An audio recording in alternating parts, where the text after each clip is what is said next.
Were there beneficial aspects to slavery? That's not what the curriculum says. What do you think? No, it's not. And the curriculum is very clear. You have, I think it's like 200 plus pages of all kinds of stuff that you can't read that. Have you read it? So what's your opinion? Have you read it? I'm asking your opinion. But you haven't read it, so I'm just making that clear.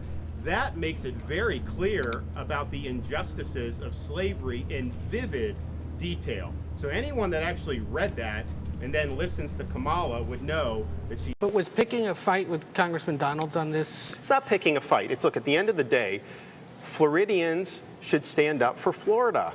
Don't side with Kamala Harris and liberals who are demagoguing this. These are people that worked really hard on this. Our State Board of Education approved it. You had nobody raising a ruckus about this until it became convenient to try to do it. So I would just say, I'd ask all my colleagues in Florida, stand up for your state. Don't side with Kamala Harris. Like a dog with a bone, the American media is not going to give up the story of Florida being racist because they have educational standards that reference slavery in the same way many other states do and the national AP standards do. But they're not going to stop trying to frame this as an issue where Ron DeSantis is okay with slavery. Maybe he views slavery with a silver lining, that it was great for black people. Or maybe it was a net benefit. All things that were not said by Ron DeSantis or anyone else, just by his political adversaries trying to pick up cheap political points. And because it's Ron DeSantis, the American media is here to gladly help. Vivek Ramaswamy, not really playing the game. It's one of the reasons why I think people like him a lot. So let's watch Kasie Hunt ask a very disingenuous question, and then Vivek Ramaswamy throw it right back in her face. Are you with Governor Ron DeSantis or Senator Tim Scott on this issue, sir? The reality is I don't trust the media's filtering of what was in that curriculum, so I'd really want to read it in detail and understand what exactly was being taught. But I will say this, is I don't think that the division should be, are you with the state of Florida, which was Governor DeSantis' response, or the other side. I don't see it that way. I stand on the side of truth. Obviously, we should be teaching kids about the awful legacy of slavery, but even more importantly, we're not teaching them enough about the ideals that actually do define this country. Personally, I think the deeper problem in our schools today is many of them teaching young black kids, students and minorities, that they're oppressed based on the color of their skin or their genetic attributes. That's the real psychological slavery in the present, and that's what I have the biggest problem with. But I do think that some of these issues and these spats can be distractions from what should Governor DeSantis or Tim Scott or myself or others actually be debating. How do we grow an economy? How do we actually lift all people up, revive self-confidence and pride in the next generation of Americans? That's what I think we need to be focused on. Now, you'll notice she's not listening to a single word he says there and is just looking ready to get back in her rebuttal that it's not the media's fault. But he does a pretty good job there of laying this out, and that maybe we should be focusing on things that actually matter instead of these dumb fights. DeSantis did say to Byron Donalds, the congressman from Florida, hey, why are you trashing the state on this? And Byron Donalds has backtracked a little bit because he was completely wrong. The quote there they have on the screen, silver lining, that comes from Tim Scott. That was never said by Ron DeSantis. This whole thing about no silver lining is just, again, a false statement, never said by Ron DeSantis. So to say, oh, do you think there was a silver lining like Ron DeSantis does?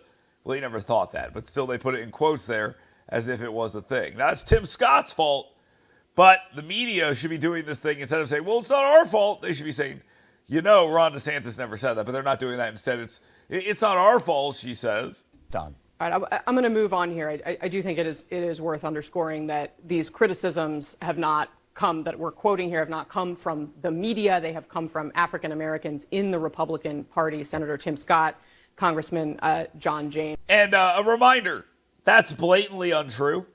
They did not come from within the Republican Party.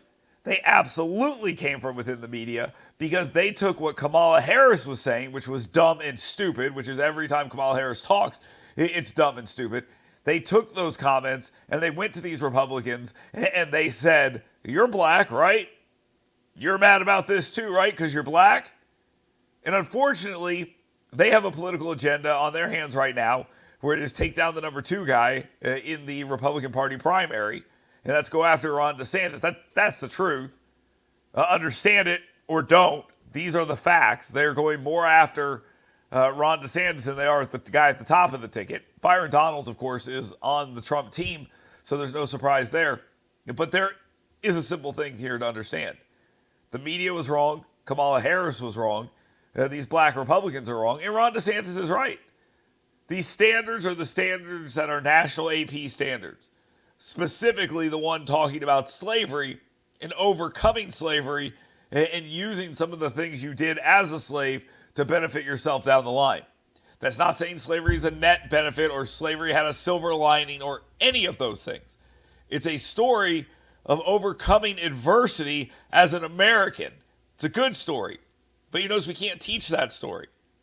We're not allowed to do that sort of thing. We have to pretend that everything in America is awful, and anyone that praises anything, no matter how innocuous it is, even the pulling up of one by their bootstraps after slavery, in spite of all the things against them, that itself is bad. So, yeah, the media did do this, and Kasie Hunt can sneer and be nasty if she wants. I just want to make it clear that it wasn't the media that did this. No, it was the media that did this. You guys drove it. You're still driving it, which is why when you get a guy with dark skin on your show, you immediately ask him about slavery. I'm not saying that's racist because it's not. It's opportunistic. It's stupid. It's silly. And to try to say that you had nothing to do with that is kind of pathetic and dumb.